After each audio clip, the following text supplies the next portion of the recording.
नागपुरातील Shri Swami Samarth heart care hospital हे वेदनारहित आणि आधुनिक हृदयविकार उपचारांसाठी संपूर्ण महाराष्ट्रात विश्वासार्ह नाव बनलंय। अत्याधुनिक तंत्रज्ञान, अनुभवी तज्ञ डॉक्टर आणि रुग्णसेवेला समर्पित आरोग्य कर्मचारी यामुळे या रुग्णालयानं आरोग्य क्षेत्रात वेगळी ओळख निर्माण केली आहे। श्री स्वामी समर्थ हार्ट केअर हॉस्पिटलमध्ये प्रत्येक रुग्णाकडे केवळ एक केस म्हणून नव्हे तर एक अमूल्य जीवन म्हणून पाहिलं जातं। उपचार म्हणजे फक्त आजार बरा करणे नव्हे तर रुग्णांच्या आयुष्यात नव्यानं आशा आणि विश्वास निर्माण करणं हेच या रुग्णालयाचं ध्येय आहे।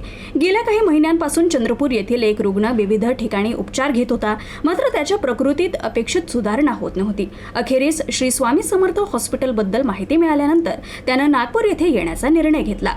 रुग्णालयात दाखल होताच तज्ञ डॉक्टरांनी आधुनिक तपासण्या आणि अत्याधुनिक उपकरणांच्या सहाय्यानं आजाराचं अचूक निदान केलं।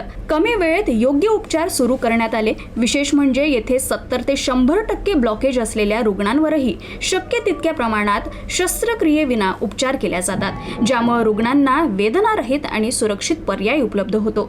आधुनिक तंत्रज्ञान, तज्ञांची टीम आणि सेवाभावी दृष्टिकोन यामुळे हे रुग्णालय अनेक रुग्णांसाठी नवजीवनाची आशा ठरत आहे। नमस्कार, UCNच्या दर्शकांना माझा नमस्कार। मी डॉक्टर प्रदीप पाटील, श्री स्वामी समर्थ हॉस्पिटलचे डायरेक्टर। आज आपण जे बोलणार आहे, एक चंद्रपूरहून आमच्याकडे पेशंट आले होते। त्यांचं नाव आहे यडलावर साहेब। 63 वर्षाचे ते आहेत आणि त्यांची अँजिओग्राफी करण्यात आली होती। त्याच्यामध्ये समजण्यात आलं होतं की लेफ्ट मेनमध्ये 60% ब्लॉकेज आणि इतर तिन्ही नसांमध्ये 80, 90 आणि 80 असे ब्लॉकेजेस होते। अशा कंडिशनमध्ये त्यांना बायपासची सल्ला दिली गेली होती। ज्यावेळेस आमच्या हॉस्पिटलमध्ये आले होते त्यावेळेस त्यांना लगातार दम लागत होता आणि श्वास फुलत होता आणि त्याच्या व्यतिरिक्त त्यांना छातीमध्ये राऊंड दुखत होतं। अशा कंडिशनमध्ये आल्यानंतर मी त्यांना म्हटलं की तुम्ही आमच्या हॉस्पिटलमध्ये भरती होऊन जा आणि आम्ही तुमचा विदाऊट ऑपरेशन ट्रीटमेंट करणार।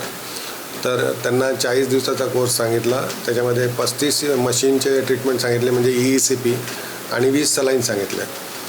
4-5व्या दिवशीच त्यांच्यामध्ये इम्प्रूव्हमेंट होणं चालू झालं।